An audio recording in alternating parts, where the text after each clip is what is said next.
saying, no, he said, I'm not saying that. I'm just saying, by the way, by definition in your youth or when even otherwise as a husband or a wife, when we do something which is very private to ourselves, it is, you can hoodwink anybody but not Lord. So after my exam, I think 4 or 5 days, my mother and myself, we went to Puttaparthi. First day Swami comes straight on, he calls me for interview. My mother is there. In Telugu he says, the moment he sees me, he looks at me, mischievously smiles and looks at my mother and says, Poga, Poga. Poga means in Telugu smoke. Poga in Telugu means smoke. And my mother was asking, and my mother was by that time reconciled to the fact that every time Swami gives an interview to both of us, Swami tells something to my mother which she doesn't know about me. So she was reconciled to that. And this time she was absolutely flabbergasted. What is Swami? Swami saying smoke, Poga, Poga, smoke. Well, what Poga, Swami? Swami, my mother asked. Then Swami is also a great master. He said, let him explain. What can I explain?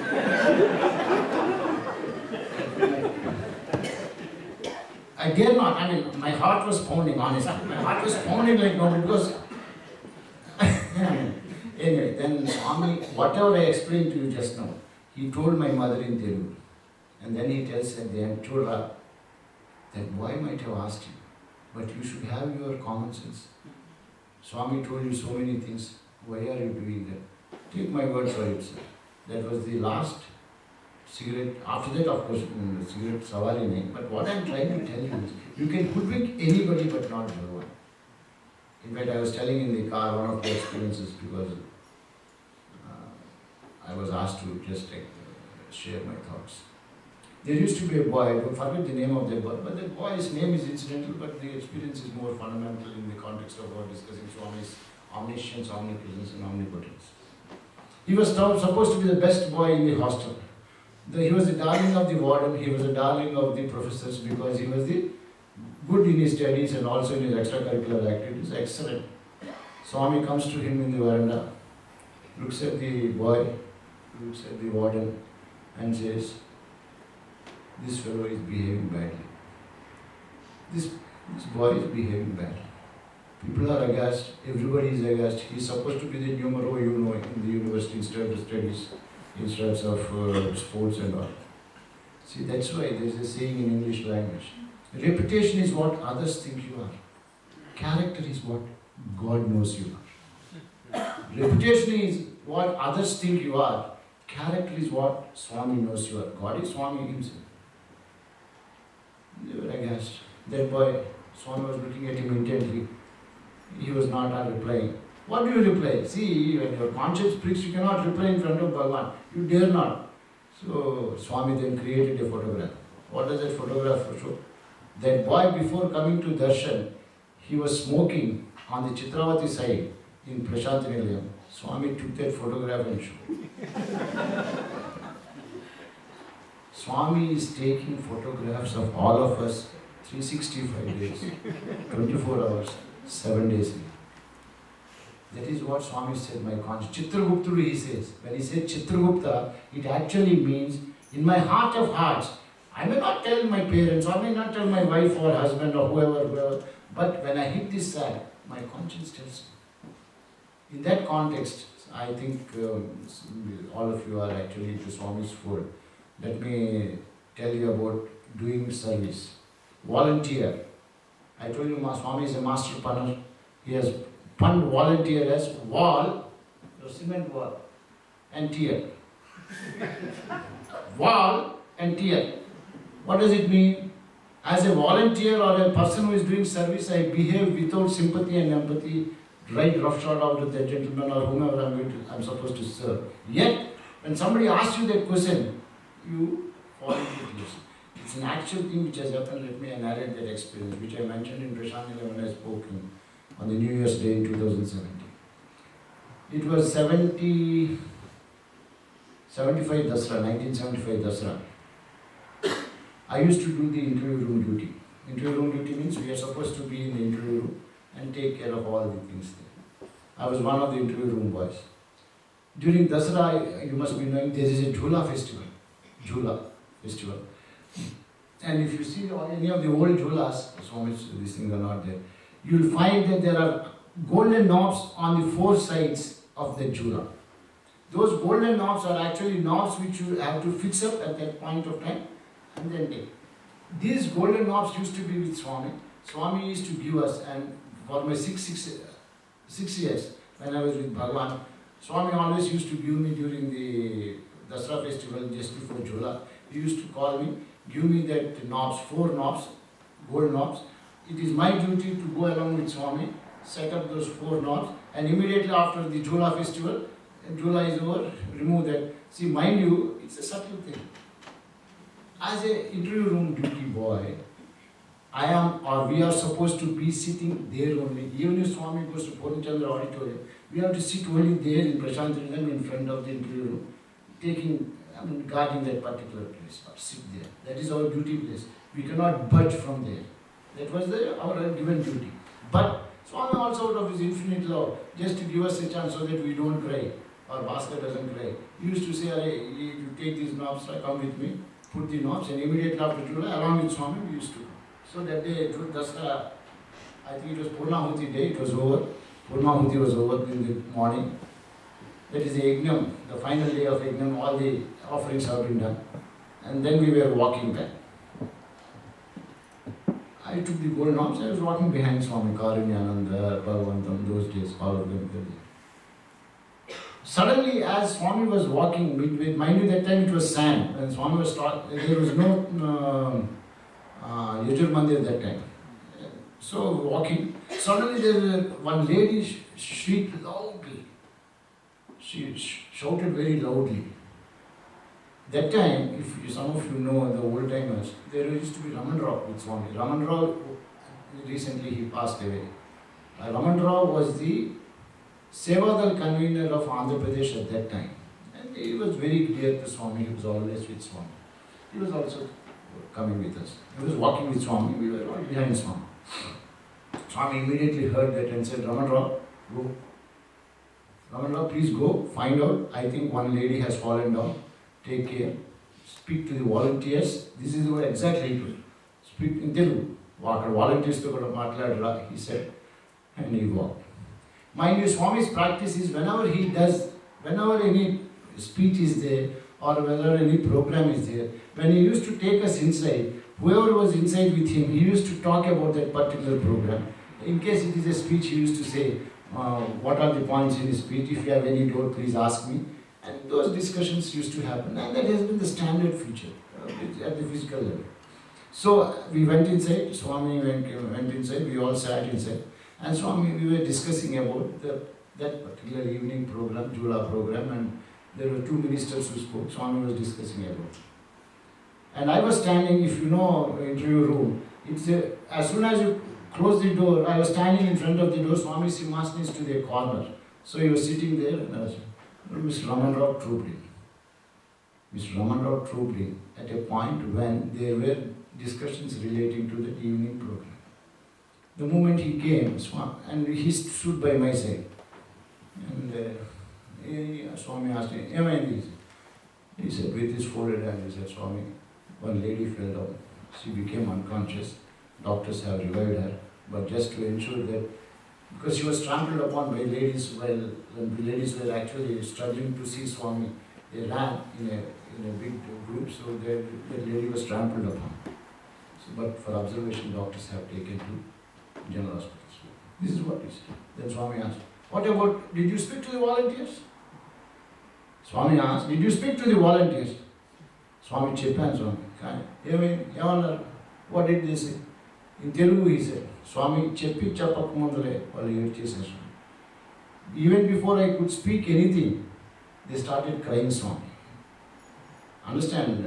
I hope you understand the picture. What he said was, Swami, even before I could start speaking to them as to what happened, they cried, they broke down. Then Swami explained, you know why they broke down? Because the volunteers there behaved badly with that lady. In that altercation, that lady was trampled upon, she fell. So Swami said, immediately, Swami is a master of pun, he said, volunteer. First, as a volunteer, as a person who is supposed to do service, you behave very badly with that particular person. without any sympathy, without any empathy. And somebody like Raman Rao or God asks or Swami asks or somebody else asks or the convener asks or the president or the Samiti asks, you break down. So war and tear.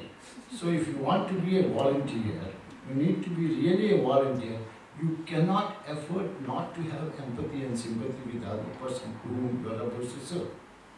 Now you may ask me a question, sir, why should I have sympathy and empathy? The answer is very simple, sir.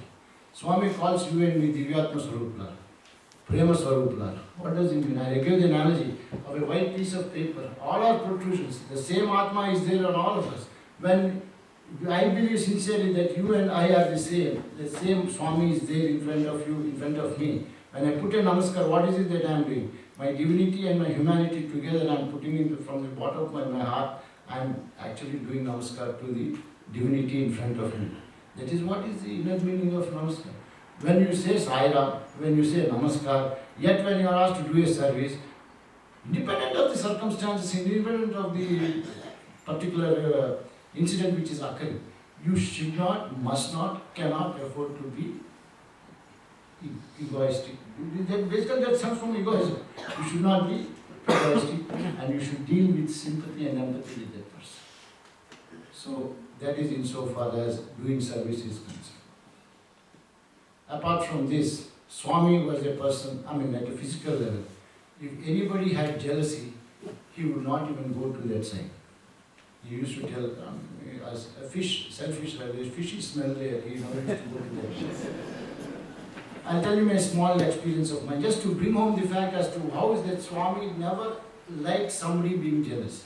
75, 76, for some strange reason, we don't know, probably among the students somebody was behaving like that. Swami used to repeatedly tell us over a few months, hey, don't be jealous, you don't be jealous. Remember, those days, all of us know, Swami used to have a few boys around him, give him some, I used to drive Swami's car, be with Swami, I serve Swami and all that. So probably we have one of us, or some of us were actually jealous.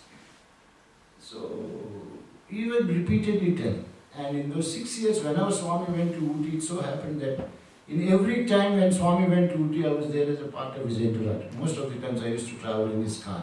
But as luck would have it, or Swami's will, I was not taken that year. I think this was my BCom second year, I think, BCom. Swami didn't take me. And one of the practices those days was Swami used to go in his car to Ooty, and that time it was Ooty, and afterwards Kodaikanal came, subsequent. In our college days it was Ooty.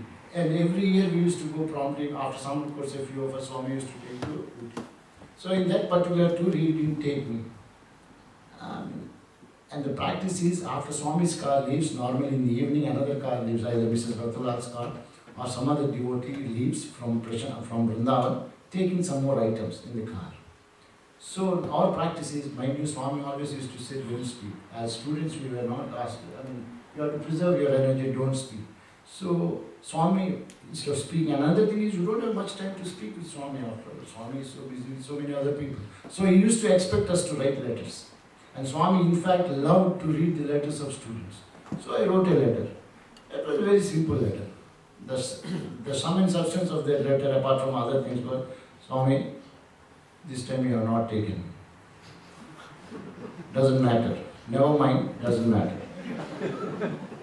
I felt bad, but I am happy, Swami, that another student has got a chance instead of me because of me not going. It was a short one. Swami came back in 4 days. Actually, he was supposed to be there for a week or so, but he came back in 4 days because of some urgent work. He was sitting in the veranda. He was sitting in the safe room those days. I don't think anybody here would have seen. This Vrindavan which I am talking is not the same Vrindavan which you see now. It is not the Trayi Vrindavan. It was the good old days. It was known as Mohan Palace. That property belonged to one Gogini and Mohan Rao. Swami purchased it from there, and that is the Mohan Palace. And in that, there used to be a safe room. Safe is this side, Swami is sitting there, and I was leaning against the safe and just in front of Swami. As I told you, Swami is a master. When he wants to convey something to you, there may be 1,000 people around him. They won't even have a minimum idea of what Swami is telling you. So that was it. And Swami, those days the practice was whichever letter Swami has not seen physically or opened it or seen, till such time as Swami says you remove them, we never used to remove. The practice is, as students, we used to actually take care of the dark of Swami. So any letters which Swami doesn't read were promptly brought back. So from Uti, all the letters were brought back. Because 4 days when Swami came out, and Swami was sitting there. It's a huge simhasana. I mean, I have not seen such sight of a simhasana. Anyway, he was sitting there. He was this thing. And he's a master. As he did this, he removed one letter. From a distance, you can make out that it is my envelope and it is my handwriting. He said like that. No need for any talking. Then he told, he read it. What is the last but one namam of Swami in Ashtotram, sir? Om Sri Sai Sulabha Prasannaya Namaha. Sulabha Prasanna, he is propitiated very easily. What is it that I have written? I have already told you what I said, Swami. I felt bad a little. But I am feeling happy that one of my brothers, Swami, Sai brothers or fellow students, that's the only short point. Mind you, this is again the background of what Swami has been telling for the past few months, that you should not be jealous. And this letter comes. Then he looks at me while he gets up. While going, he brushes me with his shoulder and said, come with me. Come with me. Those days, some of you know, are the old timers, just to give you a brief idea as to what Swami's internal activity was. Swami used to come out for darshan, and before he used to go out and give darshan into the general public, he used to go inside. There used to be Gokulam.